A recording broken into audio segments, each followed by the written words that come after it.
This is Welcome to White Horehound. Its botanical name is Marrubium vulgare, and it's quite a bitter remedy used for dry, unproductive coughs.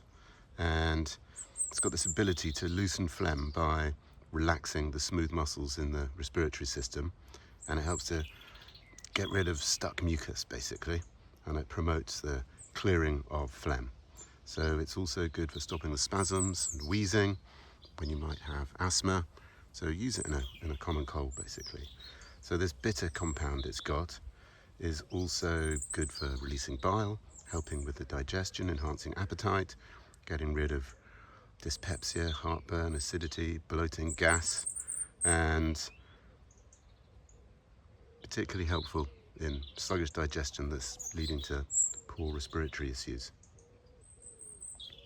So you take the dried herb normally as an infusion, just 1 to 2 grams a day, and you can take a tincture as well. You combine it with herbs like thyme and elecampane, licorice, but you'd avoid it in pregnancy.